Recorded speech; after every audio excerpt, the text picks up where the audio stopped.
Hi everyone. So మన previous వీడియోలో multiple criteria ఉపయోగించి డూప్లికేట్స్ ఏ విధంగా రిమూవ్ చేయవచ్చో తెలుసుకున్నాము. తర్వాత ఎన్ని రికార్డ్స్ ఎంట్రీ చేశారో తెలుసుకోవడం జరిగింది. ఇప్పుడు ఇంకో ఎగ్జాంపుల్ మల్టిపుల్ క్రైటీరియాకి. ఇప్పుడు ఈ షీట్ లో మనకి మండల్ నేము అండ్ గ్రామ పంచాయతీ వారిగా ఎన్ని రికార్డ్స్ ఎంట్రీ చేశారో తెలుసుకోవడం జరిగింది. నెక్స్ట్ ఎగ్జాంపుల్ కింద మనం ఏం చేద్దామంటే మండలం నేము గ్రామ పంచాయతీ నేము విత్ యూజర్ వైజ్ గా డేటా ఎంట్రీ ఎన్ని చేశారో అనేది మనము తెలుసుకోవడానికి ప్రయత్నం చేద్దాము.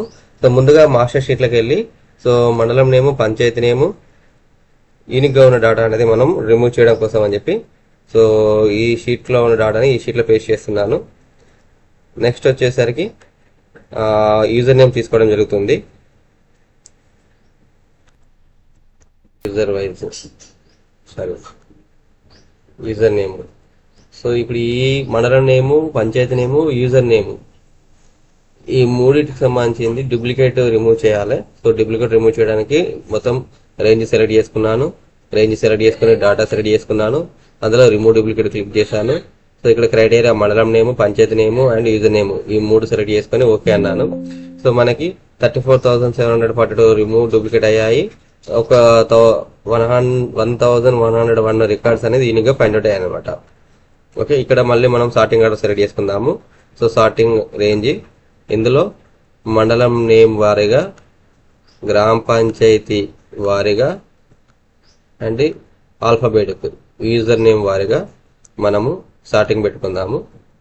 సో అంతర్గాము ఆకెనపల్లి ఆ నేమ్ వైజ్గా. ఓకే, సో ఆకెనపల్లికి సంబంధించిన జీపీలో ముగ్గురు డేటా ఎంట్రీ చేశారు. అంతర్గామ జీపీలో మనకి 9 మంది డేటా ఎంట్రీ చేశారు. సో ఇది జీపీ వైజ్. అదే మనం సార్టింగ్ అనేది ఒకవేళ యూజర్ వైజ్ పెట్టుకున్నాం అనుకోండి, యూజర్ వైజ్ సార్టింగ్ పెట్టుకుంటే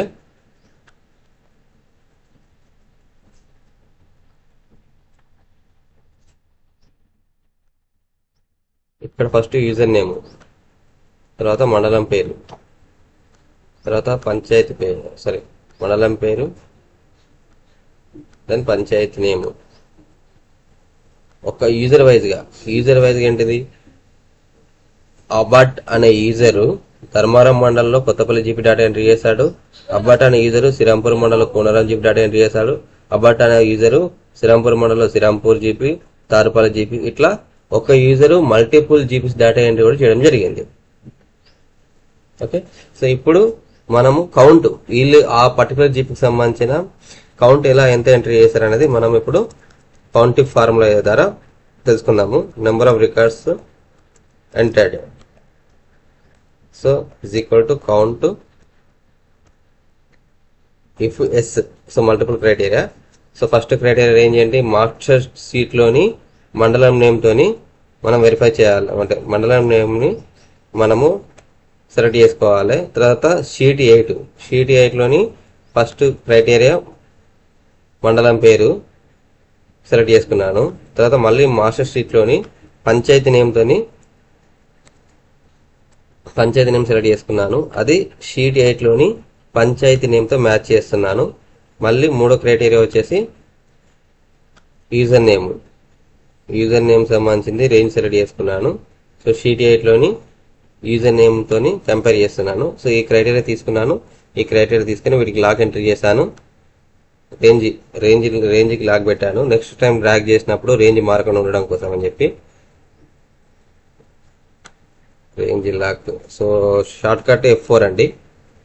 మీకు F4 బటన్ మీద క్లిక్ చేయగానే ఆ రేంజ్ లాక్ అనేది ఆ పర్టికులర్ పార్ట్ సెలెక్ట్ చేసుకుని F4 బటన్ క్లిక్ చేయగానే రేంజ్ లాక్ పడిపోతుంది. సో అబాట్ అనే వ్యక్తి కొత్తపల్లి జీపీకి సంబంధించి 45 రికార్డ్ ఎంట్రీ చేశాడు. ఇట్లా మీరు జీపీ వైజ్ కూడా యూజర్ వైజ్ జీపీ వైజ్ కూడా మనం డేటా ఎంట్రీ అనేది ఫైండ్ అవుట్ చేసుకోవచ్చు ఈ విధంగా. సో ఇంకొంచెం మీరు ర్యాప్ టెస్ట్ చేసుకుంటే మనకి అలైన్మెంట్ ఇంకా నీట్గా కనిపిస్తుంది. ర్యాప్ టెస్ట్ హోమ్ లో ఉంటుంది. ఓకే, దీనికి టేబుల్ అలైన్మెంట్ చేద్దాము. సో లాస్ట్కి వద్దాము. సో ఈ టోటల్ రికార్డ్స్ వచ్చేసాయి. నెసెసరీగా డేటా అంతా కూడా అవసరం లేదు సెల్కి సంబంధించింది. ఓకే, సో టోటల్ సమ్ చేద్దాము. సమ్ చేస్తే ఎంత వస్తుంది చూద్దాము. 35,843. సో ఏ విధంగా మీరు చెక్ చేసినా కూడా, అంటే యూజర్ వైజ్ చెక్ చేసినా 35,843, జీపీ వైజ్ చెక్ చేసినా 35,843, and GP wise with operator wise check చేసినా కూడా మీకు 35,843 అనేది మనము గెటిన్ అవ్వడం జరిగింది, రిజల్ట్ అనేది వచ్చింది అనమాట.